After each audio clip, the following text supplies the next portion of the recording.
Sama-sama bilang Tuhan saya setia. Mau ada tantangan bagaimanapun, mau ada pergumulan bagaimanapun, yakinkan hidup kita, I serve a faithful God. Saya melayani Tuhan yang setia. Sama-sama bilang saya melayani Tuhan yang setia. Saudara-saudara yang mengikuti ibadah ini secara online, ketik di live chat saudara, saya menyembah Tuhan yang setia. Yes, saya menyembah Tuhan yang setia. Semua ini gereja sama-sama bilang, saya menyembah Tuhan yang setia. Berikan tepuk tangan yang meriah buat Tuhan, haleluya. Nah, bicara tentang kesetiaan Tuhan, karena saya mau di tahun ini, yang kita imani sebagai the year of glory, tahun di mana kita mengalami kemuliaan Tuhan, bukan karena kita hebat, tetapi karena Tuhan kita setia. Kita boleh saja gak layak, tapi kita dilayakkan karena kesetiaannya, amin. Nah, kita akan membahas tentang dia menjadikan kita anaknya. Istilah anak Tuhan, ini menjadi istilah yang paling membingungkan buat banyak orang. Karena orang bilang orang Kristen ini orang yang paling aneh. Dia mengklaim dirinya sebagai anak Tuhan. Terus yang bukan Kristen anak setan gak apa. Saya gak peduli. Kita menjadi anak Tuhan bukan karena klaim kita. Tapi kita menjadi anak Tuhan karena proklamasi yang Kristus kerjakan buat kita dari kayu salib. Nah ini kalau sebelum COVID nih pasti jemaat udah amin. Tapi kan udah 2,5 tahun kita gak ke gereja kan. Jadi baru beberapa minggu terakhir kan, jadi masih agak bingung-bingung kebiasaan di gereja ini. Coba bayangkan, saya temukan kalimat itu gak gampang. Kita menjadi anak Allah bukan klaim kita, tapi proklamasi Kristus buat kita. Dalam itu, dalam. Orang Manado bilang pedolong sekali doe. Ya kan? Tapi jemaat begini. Gak tahu apa karena kelamaan nyanyi atau apa tadi. Ulang.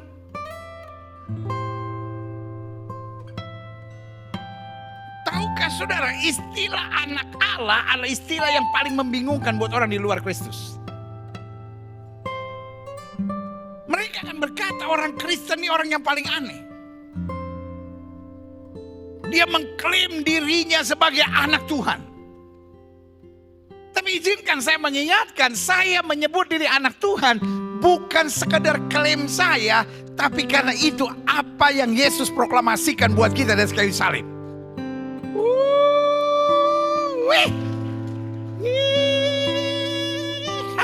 Yeah. Bos, anak jenderal aja lumayan.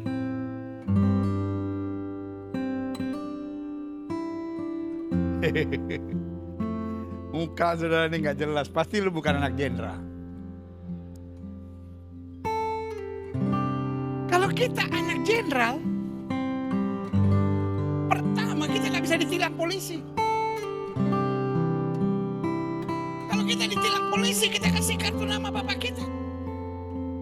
Apalagi di kartu nama itu tertulis Listio Sigit.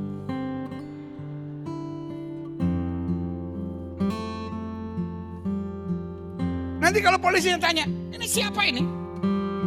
Gak tahu. Saya panggil dia papa di rumah. Langsung itu polisi kena Alzheimer.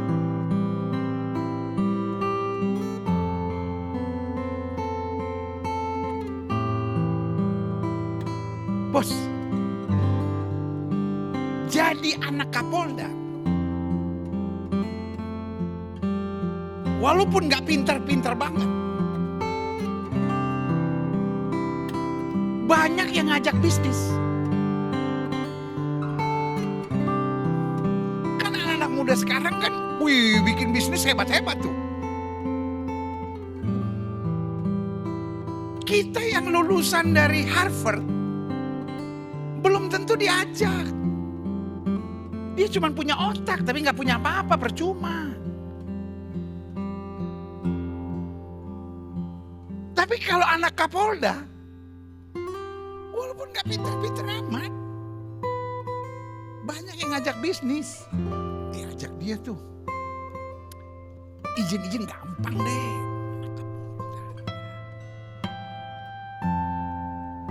Jaksa Agung, J.A. Bukan Julius Antoni, Jaksa Agung.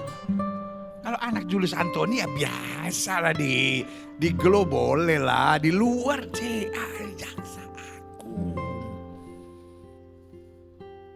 Walaupun anaknya gak pinter-pinter amat. Iya.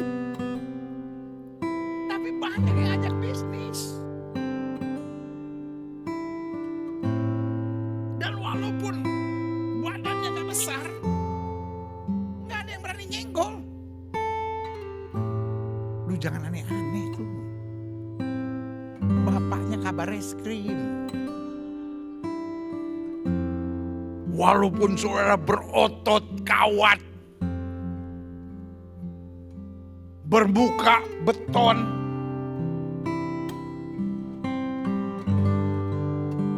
ciut juga nyali. Anak Jen. Tapi izinkan saya mengingatkan buat saudara. Kita anak Tuhan di atas segala Tuhan, Raja dan segala Raja. Orang boleh menyebut dia Allahu Akbar. Orang boleh menyebut dia Tuhan di atas segala Tuhan. Orang boleh menyebut dia Raja di atas segala Raja. But we call him Father. Iya kan?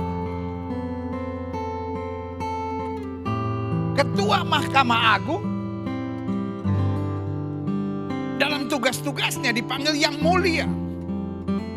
Karena dia memang hakim agung. Tapi anaknya panggil dia. Pertanyaan saya.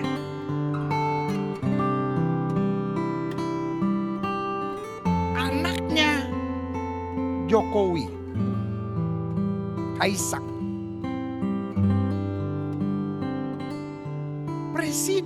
Presiden diajak panco sama dia.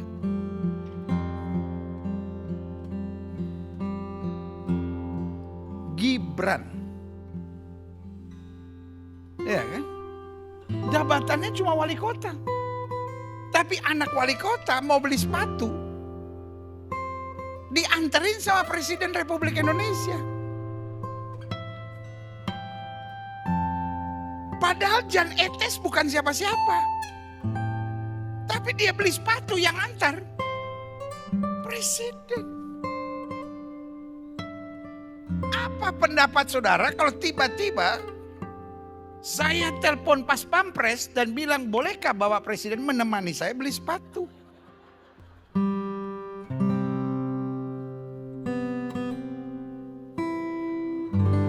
Sampai di sini sudah ngerti nggak? Kita nih kadang-kala menyebut diri anak Tuhan tanpa pemahaman. Tapi kalau kita mengerti apa artinya anak Tuhan, Yesus harus mati di atas kayu salib untuk membayar, menebus kita, sehingga kita dapat layak disebut anak Allah. Itu dahsyat dan luar biasa. Wih, coba lihat ayat ini, coba lihat ayat ini, coba lihat ayat ini. I love this, I love this. 1 Yohanes 3, 1-10. Lihatlah betapa besar kasih yang dikaruniakan Bapa kepada kita, sehingga kita bisa beli rumah di bumi. No. Lihatlah betapa besar kasih yang dikaruniakan Bapa kepada kita, sehingga kita bisa menerima kesembuhan. No. Tapi ada berkat yang lebih besar dari segalanya. Saya tidak bilang disembuhkan bukan kehendak Tuhan. Saya tidak bilang bahwa hidup yang diberkati bukan kehendak Tuhan. Tapi yang saya mau bilang, keselamatan itu paketnya holistik dan lengkap. Sama-sama bilang sama saya, keselamatan itu paketnya holistik dan lengkap. Saudara ikut online, ketik live chat saudara, keselamatan itu paketnya holistik dan lengkap.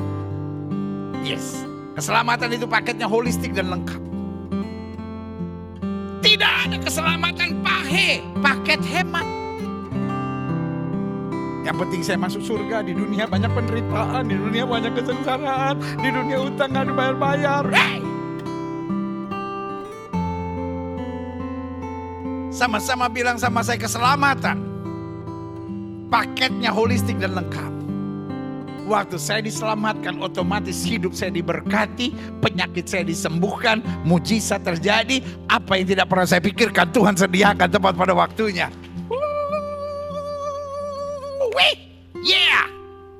Lihatlah betapa besar kasih yang dikaruniakan Bapa kepada kita.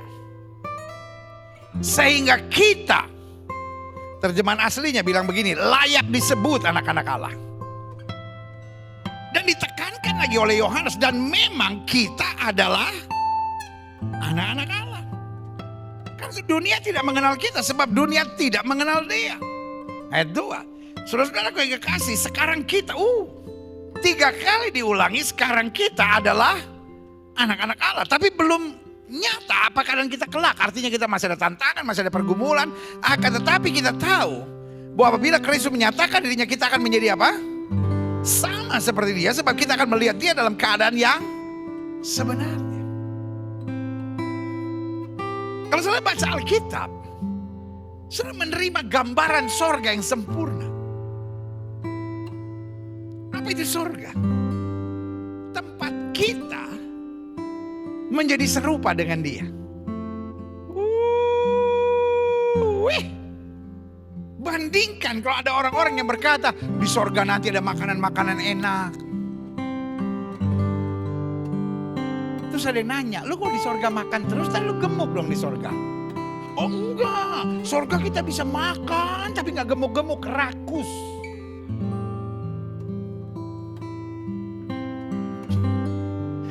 Otak lu kotor bener saudara-saudara.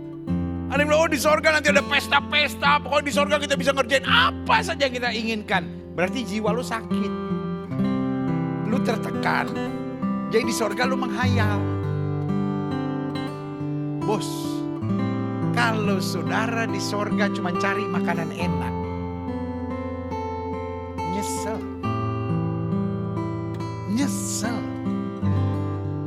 Di sorga kira-kira ada pecel ayam gak? Bos, pemimpin sorga orang Yahudi, bos, nggak ngerti pecel ayam apa. Paling roti lagi. Ada yang mulai goyah imannya.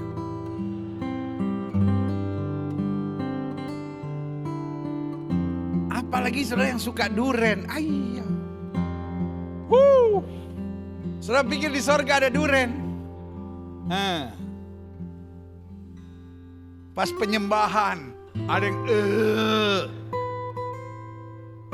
malaikat muntah-muntah, bos.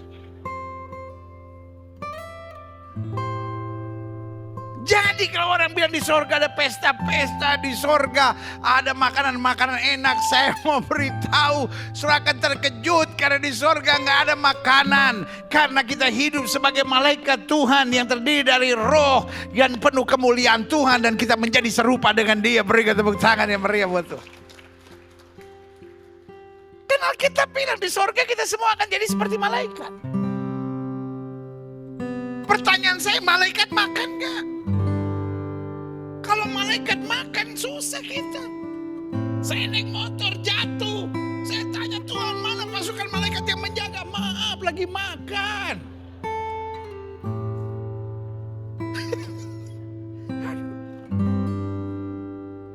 I'm proud of my Bible. Saya bangga Alkitab saya. Alkitab saya bicara tentang sebelum dunia diciptakan. Alkitab bicara ketika dunia dalam tantangan. Alkitab bicara tentang hari depan kita di akhir zaman. Alkitab juga bicara nanti ketika kita dalam kemuliaan bersama Kristus. Yang tujuh, berikan tepuk tangan yang meriah buat Tuhan. Selanjutnya, klik. Setiap orang yang menaruh pengharapan itu kepadanya menyucikan diri sama seperti Dia yang adalah suci. Ada banyak orang bilang, Kristen itu kan udah ditebus, Kristen itu kan hidupnya sudah diampuni dosanya. Kalau gitu buat dosa saja. Itu otak kotor membuat mulut orang kotor. Ayat ini bilang apa? Setiap orang yang menaruh pengharapan itu bahwa kita sudah diangkat sebagai anaknya, menyucikan diri sama seperti Dia yang adalah suci. Jadi kalau otak saudara masih berpikir, Kalau saya udah ditebus, berarti enak dong. Saya bisa buat dosa seenaknya. Kalau saya sudah diampuni, saya pasti masuk surga. Berarti saya boleh berzina, boleh buat apapun. Toh dosa saya sudah diampuni. Artinya otak kita masih terbelenggu dengan kebobrokan dunia ini. Tapi kalau kita sudah ditebus oleh darah Kristus, kita berkata, aku hidup. Tapi bukan lagi aku yang hidup, Kristus yang hidup dalam aku. Berikan tepuk tangan yang meriah buat Tuhan. Makanya ayat 4 bilang, setiap orang yang berbuat dosa melanggar juga hukum Allah. Sebab dosa ialah apa? Pelanggar pada hukum Allah. Dan kamu tahu bahwa ia telah menyatakan dirinya supaya ia apa? Menghapus segala dosa, melepaskan kita dari kutuk dosa. Dan di dalam dia tidak ada dosa, tidak ada keinginan untuk berbuat dosa. Karena itu setiap orang yang tetap berada di dalam dia dikatakan apa? Tidak berbuat dosa lagi, atau terjemahan aslinya bilang tidak hidup dalam dosa lagi. Pertanyaan saya cuma sederhana. Jadi orang yang sudah ada dalam Kristus dia nggak mungkin jatuh dalam dosa. Harap dibedakan antara hidup dalam dosa dengan jatuh dalam dosa. Ada gak orang-orang yang cita-citanya jatuh? Gue lihat lu jatuh melulu, emang cita-cita gue. Kan gini-gini, baru-baru ini ada yang viral kan, kalau sudah suka ikut-ikutin yang viral-viral gitu. Baru-baru ini ada yang viral, di apa kota tua, motor pada jatuh.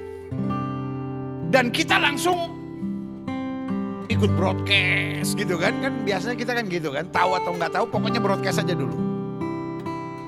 Jemaat Gereja Bethel Indonesia Glow Fellowship Center, baik yang ada di gereja maupun yang ada di online, saya mau beritahu, kalau yang kirim kita juga nggak kenal, tahu juga nggak usah broadcast. Kita broadcast firman aja itu jadi berkat. Terima kasih Bu yang bilang amin tadi, ada satu orang mana? Puji Tuhan. Ada hampir 1000, cuma satu yang bilang amin. Yang lain ketahuan tukang broadcast yang nggak jelas ya. Penebar hoax semua ini. Jadi ada motor di tikungan pada jatuh di kota tua. Yang jatuhnya ngotot gitu. Ini apa sih? Lalu Pemda membuat penjelasan. Kenapa pada jatuh di situ? Karena tempat itu untuk pejalan kaki. Sama aja bos, kalau saudara naik motor di apa tuh? Di ruang tamu saudara, jatuh bos. Karena itu tidak ditentukan atau tidak diciptakan untuk apa? Untuk pejalan kaki. Sekarang yang jatuh-jatuh di motor malu, udah jatuh salah lagi. Itu kalau Polda tahu ditangkap-tangkepin semua tuh. Karena ada buktinya. Nah itu kan, ngerti gak mau saya? Orang kalau jatuh gak mungkin menikmati, pas jatuh asik. Itu namanya udah kegoncang di otak. Orang jatuh langsung bangun, orang jatuh langsung bangun. Orang yang kalau berbuat dosa lalu menganggap, ya saya orangnya begini mau diapain pendeta? Saya memang nggak bisa pendeta, saya orangnya baik lah pendeta. Tapi kalau saya disakiti, sekali saya disakiti cukup pendeta.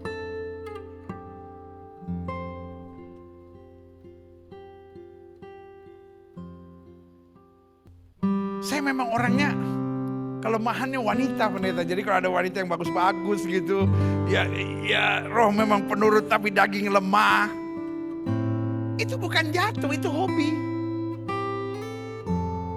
Nah anak Tuhan tidak berbuat dosa lagi. Artinya apa? Ikatan dosa terlepas karena aku hidup, tapi bukan lagi aku yang hidup, Kristus yang hidup dalam aku. Dan yang terjadi ada total replacement, ada perubahan total, ada pergantian total.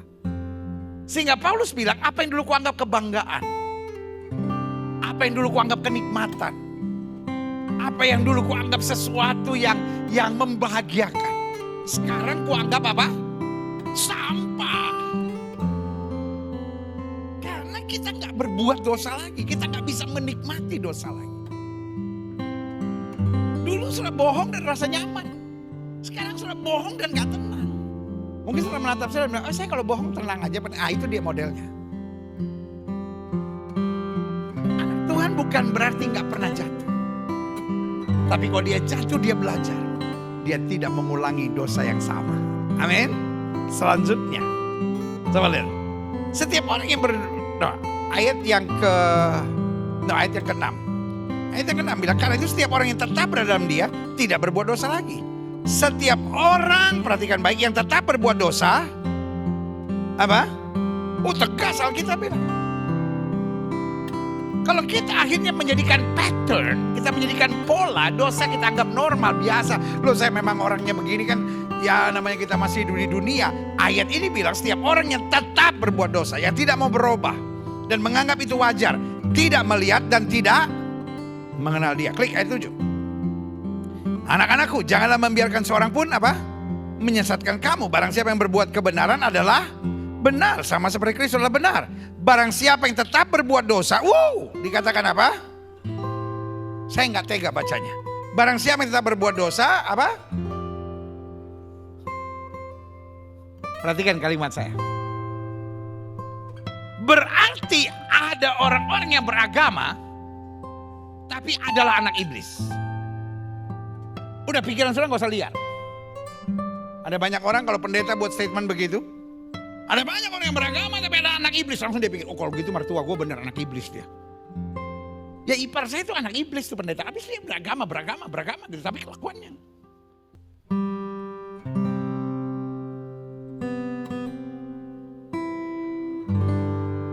Pertanyaan saya sederhana. Semua orang Kristen pasti masuk surga enggak? Di neraka kira-kira ada orang Kristen enggak? Saya mesti sabar nih, nanya berkali-kali gitu. Kenapa? Karena udah lama gak ke gereja kan, udah 2,5 tahun ya kan. Jadi masih agak bingung-bingung masuk gereja ya kan. Jadi saya sabar lah nanya, sabar. Walaupun udah mulai makan hati juga lama-lama ya kan. Kira-kira di neraka ada orang Kristen gak? Kira-kira di neraka ada orang Kristen gak? Bukan cuma ada, banyak. Bilang sama sebelah-sebelah, kita kira-kira di mana ya?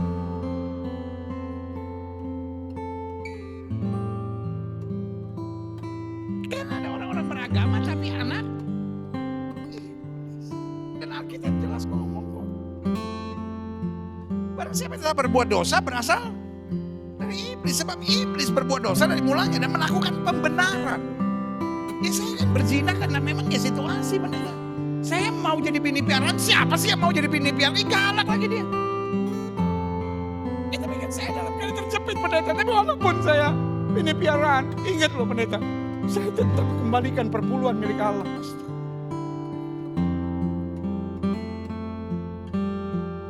Bukan soal perpuluhannya, tapi kesadaran bahwa saya anak Tuhan. Saya tidak mau diperbudak oleh iblis. Amin. Coba lihat ayat ini. Siapa yang berbuat dosa berasal dari iblis. Sebab iblis berbuat dosa dari mulanya. Untuk itulah Allah menyatakan dirinya supaya ia membinasakan apa? Perbuatan-perbuatan iblis itu. Jadi kekristenan bukan sekedar agama. Makanya selalu saya bingung kalau ada orang yang tinggalkan iman Kristennya. Dan kita orang Kristen gak akan pernah demo loh. Kita orang Kristen bukan berarti kalau ada orang yang tinggalkan Kristen kita kutuk-kutuki, aduh ntar dihajar Tuhan, dihajar. No, karena kita bingung. Kenapa kekristenan hanya dianggap agama? Semua agama sama betul. Semua agama mengajarkan hal-hal baik.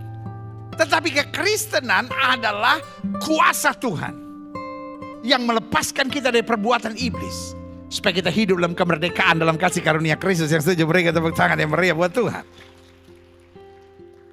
Dikatakan apa? Setiap orang yang lahir dari Allah tidak berbuat dosa lagi. Sebab benih ilahi tetap dalam dia. Nah itu benih ilahi yang membuat kita gak bisa nyaman lagi. Dulu kita judi, kita alkohol, kita merokok, kita berzina, kita anggap normal. Wajar teman-teman saya juga buat begitu. Tetapi ketika ada benih ilahi, ada sesuatu yang akan berkata kepada kita, I'm not belong to this world. This world is not my home. Dunia ini bukan rumah saya dan saya bukan berasal dari dunia ini. Amin. Coba lihat selanjutnya. Dikatakan apa? Dan ia tidak dapat berbuat dosa karena ia lahir dari benih ilahi yang menuntun itu. Kalaupun kita jatuh dalam dosa, benih ilahi itu memberikan conviction, memberikan tuduhan. But it's not intimidation, but conviction. Tuduhan yang mengarahkan kita untuk masuk dalam pertobatan. Kita lihat selanjutnya, klik. Ayat 10 kita baca sama-sama, 1, 2, 3. Inilah tandanya anak-anak Allah dan anak iblis. Setiap orang yang tidak berbuat kebenaran, tidak berasal dari Allah. Demikian juga barang siapa yang tidak mengasihi saudaranya. Klik. Roma 8 ayat 12-17. Jadi saudara-saudara, kita adalah apa? Orang berhutang. Tapi bukan kepada daging, supaya hidup menurut daging. Sama-sama bilang, tadinya saya orang berhutang. Orang berhutang itu cirinya apa? Coba yang biasa ngutang tolong bersaksi. Orang berhutang cirinya apa? Nggak enakan. Kita punya temen nih, kita utang 200 juta. Terus waktu tanggalnya kita mesti bayar nih, kita pas nggak ada duit gitu. Kita telepon teman kita. Bos, gua tahu nih tanggal jatuh tempo bos. Tapi gue lagi gak ada duit. Tiba-tiba teman kita bilang apa? Sobat, gua ngerti lah lu lah, kebutuhan lu lah segala macam lah. Bos, pergaulan kita lebih mahal daripada 200 juta. Selama lu ada duit boleh kembaliin. Selama gak ada, itu berkat dari Tuhan buat lu. Ketika teman kita bilang begitu, kita gimana? Kalau gitu gue minjem lagi deh. Anak setan lu. Kita pas denger gitu kita gimana? Nggak enak. Mungkin sudah menatap saya dan bilang, nomor telepon dia berapa pendeta? Saya juga mau teleponnya. Kita kan jadi nggak enak. Terus 3 bulan kemudian kan udahlah kita ya jadi nggak enak kita sama dia kan. 3 bulan kemudian tiba-tiba kita lagi lihat handphone kita bunyi, ini dia yang telepon. Kita angkat gak? Nggak berani. Wah dia lagi BU nih. Wah. Sambil handphonenya bunyi itu, kita tanya sama istri. Ma ada duit berapa? 10 kek, 20 kek, 25 kek. Minimal gue angkat, gue bilang, aduh gue 25 dulu ya, gue cuman ada gitu. Nggak ada. 1 juta aja nggak ada. Nah udahlah nggak usah diangkat lah. Nggak lama kemudian dia WA. Berani buka nggak? Enggak. Kita cuma intip-intip. Apa sih itu tulisannya? Tiba-tiba dia bilang gini, gue lagi susah. Mobil gue rusak. Gue besok jam 9 ada kegiatan penting banget. Kebetulan searah sama perjalanan lu menuju kantor. Boleh gak gue numpang sama lu? Kira-kira nih kalau dia ngapusin duit atau ngapusin ngutang 200 juta, kita mau gak bawa dia? Apa kita bilang gini, jangan mentang-mentang gue punya utang sama lu jajah gue seenaknya ya. Itu namanya otak lu goyang.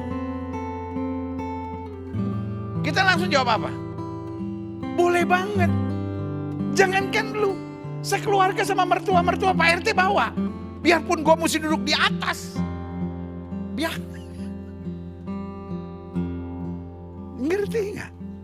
Karena kita sadar kita berhutang. Mentality itu yang harus kita miliki. Betul kita diangkat anak oleh Tuhan, tapi kita orang berhutang.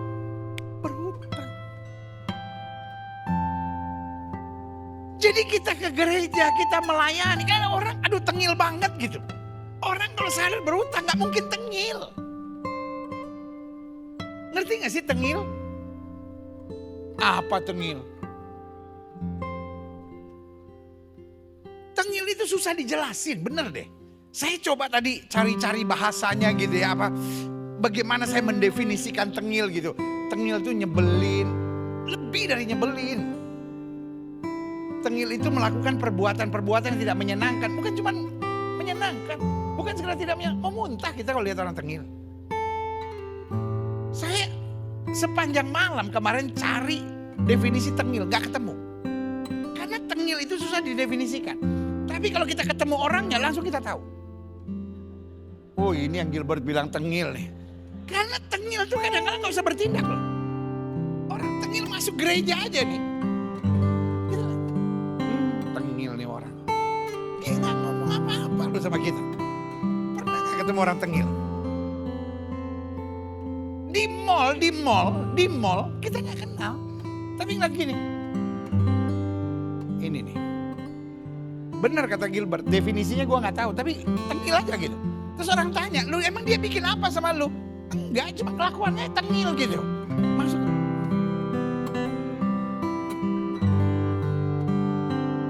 Kalau gue punya akses ke pemadam kebakaran, gue semprot gitu. Bilang sama sebelah saudara, jangan tengil sama Tuhan. Iya ya. Tuhan minta kita melayani, kita tengil gitu. Aduh sorry, gue gak ada waktu.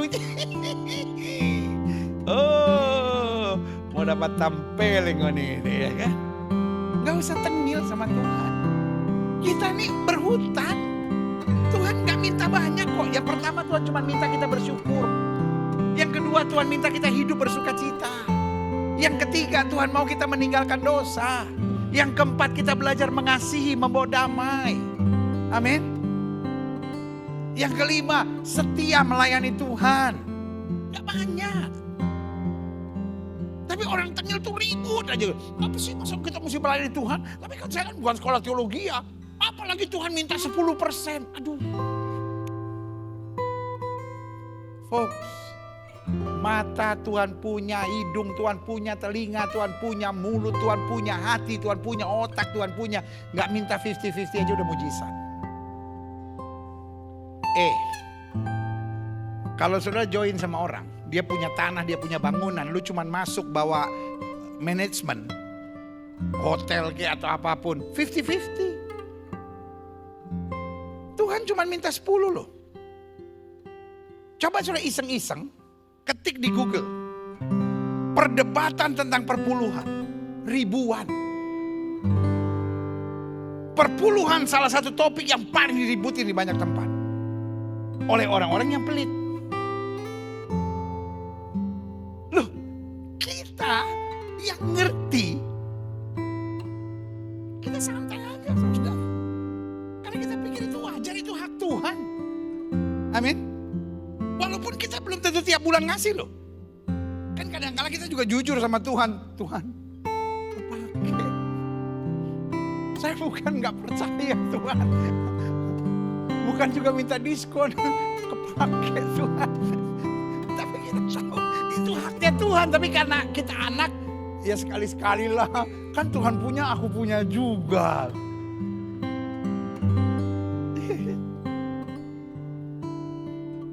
Tuhan gak minta 50-50, Tuhan minta apa? Cuma 10.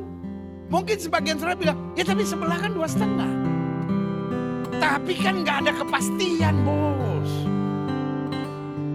Ada harga, ada barang bos.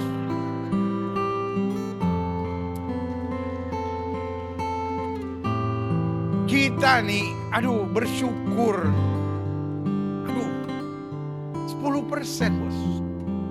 Makanya saudara kalau mau berdoa gimana? Anak sekolah minggu bernyanyi. Lipatlah tangan, tutuplah mata, kita berdoa kepada Tuhan. Karena 10% bos. Yang 2,5.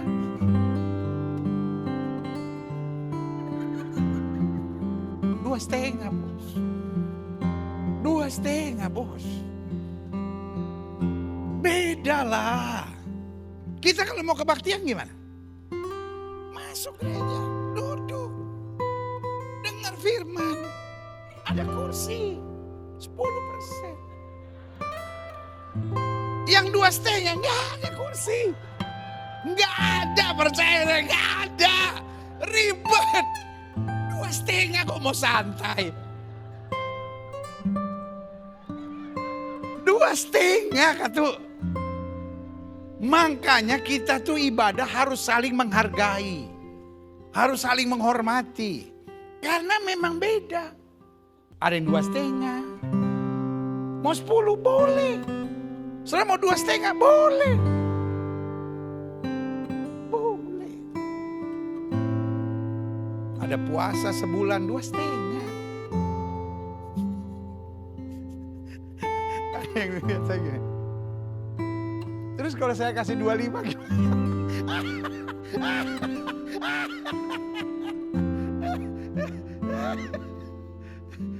Iya, kita 10% kan? Makanya boleh makan babi. Mau 2,5, mau 2,5, kamu boleh makan babi. Makanya saya bilang, meributkan agama adalah perbuatan kebodohan. Setiap orang harus saling apa? Menghargai karena aturannya beda. Kita ini orang berhutang, tetapi ditebus oleh darah Yesus. Apapun yang kita buat, bukan supaya masuk surga, tetapi untuk membalas cinta Tuhan yang sempurna atas hidup kita. Yang setuju berikan tepuk tangan yang meriah. Selanjutnya. Sebab jika kamu hidup menurut daging, kamu akan apa? Mati. Tapi jika oleh Roh kamu mematikan perbuatan-perbuatan tubuhmu, kamu akan hidup. Wow. Semua orang, sama-sama bilang sama saya, semua orang. Bilang sama sebelah saudara, lo orang bukan? Ya, kan? Mau masa lalu sudah jelek kek, mau hidup sudah tadinya gak bener kek, tetapi semua orang yang dipimpin Roh Allah, adalah anak Allah. Ya, kan?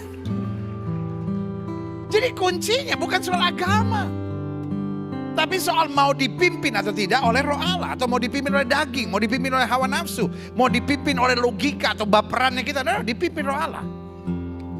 Sebab, nah ini dia kuncinya sebagai anak Allah, kamu tidak lagi menerima roh perbudakan yang membuat kamu takut, membuat kamu terbelenggu, membuat kamu terikat, membuat kamu tertekan. Tapi kamu telah menerima apa? Roh yang menjadikan kamu anak Allah. Oleh roh itu kita berseru, ya Aba, ya Bapa. Klik. Ayat 16, roh itu bersaksi bersama-sama dengan roh kita bahwa kita adalah apa? Anak-anak Allah. Sama-sama bilang, saya tidak menerima roh perbudakan. Semua yang mengikuti melalui live chat ini atau ibadah online ini, ketik live chat saudara, saya tidak lagi menerima roh perbudakan. Amin. Apa artinya diperbudak? Paulus bilang setiap kali aku ingin buat yang baik, yang jahat aku perbuat. Itu artinya kita diperbudak. Klik. Dan jika kita adalah anak, maka kita juga adalah apa? Ahli waris. Maksudnya orang-orang yang berhak menerima janjinya Allah, yang akan menerimanya bersama dengan Kristus. Yaitu jika kita menderita bersama dengan Dia, supaya kita juga apa? Dipermuliakan bersama dengan Dia. Bukankah sekarang begitu banyak perdebatan tentang kalau penyakit disembuhkan, kalau hidup diberkati, oh itu aliran teologi kemakmuran. Saya nggak peduli mau teologi apapun, tetapi yang saya percaya saya adalah anak Allah. Amin. Ada banyak orang hanya belajar berteologi, sehingga apapun yang dia bicara sesuai dengan logika. Alkitab bukan bicara tentang logika, tapi Alkitab bicara tentang posisi dan hak kita sebagai anak Allah. Sama-sama bilang saya adalah anak. Saudara masih ingat waktu SMP nggak? Waktu saudara SMP, kalau saudara ngajak teman ke rumah, saudara ingat nggak waktu SMP? Waktu saudara ngajak teman ke rumah, saudara bilangnya apa? Hah? Ke rumah gue yuk, betul nggak? Pertanyaan saya, sertifikat rumah itu atas nama saudara nggak? Mungkin sertifikatnya atas nama bapak saudara, betul? Tapi anehnya kalau saudara bilangnya begitu, yuk ke rumah bapak gue yuk. Tapi saudara tanya, lu memang lu sama bapak lu gak tinggal serumah? Oh enggak, sertifikatnya atas nama bapak gue. Teman saudara kan bilang, lu aneh, gue gak perlu tahu sertifikatnya atas nama nenek. Lu kayak siapa, kayak gue gak mau tahu. Yang penting gue mau kemana kita? Ya ke rumah gue. Terus sampai di rumah, saudara mulai buka kulkas, saudara ambil apa itu namanya, botol-botol Tropicana yang isinya air putih. Ya kan begitu kan kita kan. penipuan yang paling berbahaya tahun 80-an itu. Botol-botol Tropicana yang isinya air putih. Sama yang kedua tahun 80-an kita kalau lihat Kongguan sama Monde, langsung pas dibuka ini silakan. Ya rangginang. Sudah jatuh rangginang. Saya juga gitu ya. Iya saya juga dulu gitu deg-degan. Kan gak tahu kenapa zaman-zaman tahun 80-an itu kalau lihat Kongguan, iya. Kan dulu belum ada apa itu namanya Alfamart. Kongguan tuh gak banyak zaman dulu. Udah keren itu. Itu kalau kita naik kelas baru dikasih Kongguan. Tega banget orang tua kita. Aduh. Jadi pas ke rumah tetangga kita atau ke rumah teman ada Kongguan. Aduh Tuhan. Baik dia. Ya rangginang di rumah juga banyak rangginang.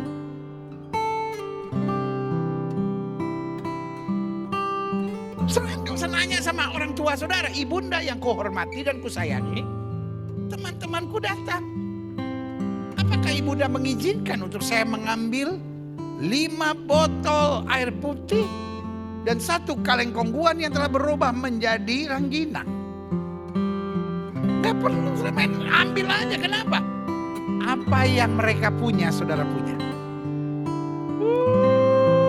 Wih, sama-sama bilang apa yang Bapak punya saya punya. Karena waktu kita adalah anak kata Alkitab, kita juga adalah apa, ahli waris. Klik. Aha. Saya simpulkan demikian, klik. Istilah anak Allah istilah yang sangat membingungkan buat banyak orang. Orang berpikir, orang Kristen orang yang paling aneh. Karena dia mendeklarasikan bahwa dia adalah anak Allah. Itu bukan deklarasi, itu proklamasi Kristus buat hidup kita. Amin. Klik. Saya catat di sini, kita anak. Bukan karena kita Kristen. Jangan sudah pikir, oh semua orang Kristen pasti adalah anak Allah. No. Dia beragama Kristen. Tapi anak, ada 3 catatan yang saya mau share hari ini. Yang pertama, berhubungan dengan kelahiran baru kita. Yesus bilang, jika seorang tidak dilahirkan kembali, dia tidak akan melihat Allah. Apa artinya dilahirkan kembali? Manusia lama kita mati. Turut disalibkan bersama Kristus. Sekarang kita dilahirkan kembali dari roh dan firman. Karena Alkitab berkata manusia hidup bukan dari roti saja, tapi dari setiap firman yang keluar dari mulutnya Allah. Berikan tepuk tangan yang meriah. Nah, ini yang Alkitab bilang kita lahir dari Allah. Ada banyak gereja hari-hari ini tidak lagi mengkhotbahkan tentang kelahiran kembali. Hanya sibuk dengan akhir zaman, hanya sibuk dengan tanggung jawab. Great, semuanya bagus. Tapi saudara yang kasih dalam Tuhan, kita harus dilahirkan kembali. Dan ini bukan doktrin gereja tertentu, tetapi ini kalimat yang keluar dari mulut Kristus waktu bicara tentang Nikodemus. Amin. Dan ketika kita dilahirkan kembali, kita bukan hidup lagi buat diri kita. Sehingga apa yang dulu kuanggap kebanggaan, sekarang kuanggap sampah karena Kristus. Berikan tepuk tangan yang meriah. Yang kedua, kita anak dengan catatan. Kita terikat dengan perjanjian darah. Karena kita sudah dibeli dengan darah. Kita bukan anak pungut. Tapi kita anak yang ditebus dengan darah. Makanya kita orang Kristen percaya betul. Anak Tuhan yang sungguh-sungguh tidak akan disantet. Tidak akan terserang guna-guna. Tidak bisa dihipnotis. Karena kita dipagari oleh darah Kristus. Sama-sama bilang, saya dipagari oleh darah Kristus. Dan selama kita berjalan bersama Kristus, maka semakin hari kita semakin disempurnakan. Yang ketiga, yang terakhir, saya undang pemain musik maju ke depan. Kita anak dengan catatan. Kesatuan kita dalam roh. Sehingga memungkinkan kita memiliki DNA ilahi. Makanya Alkitab bilang, jangan hidup menurut daging. Daging dan darah tidak punya tempat dalam kerajaan sorga. Hiduplah oleh roh. Maka kamu tidak akan mengikuti keinginan-keinginan daging. Karena kalau dalam roh, kita menjadi serupa dengan dia, maka hari-hari kita adalah dorongan semangat untuk menyenangkan hati Tuhan. Iya kan? Selalu saya bilang. Kalau ayahnya rambutnya keriting, ibunya rambutnya keriting, maka anaknya rambutnya biasanya keriting. Betul nggak? Kalau ngomong harus benar ya. Saya suka dengar ada orang bilang, itu pendeta yang orangnya keriting. Bukan orangnya keriting, rambutnya keriting. Karena kalau orangnya keriting menakutkan, saudara. Iya kan, kita suka dengar gitu kan. Itu yang orangnya keriting, rambutnya yang keriting. Jangan orangnya keriting, rambutnya tinggi. Orangnya tinggi, rambutnya keriting. Bapaknya keriting, ibunya keriting. Bapaknya belok, mamanya belok.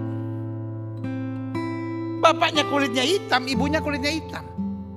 Tapi anaknya sipit, rambut cepak, kulit putih. Sampai dikasih nama Sam. Something long.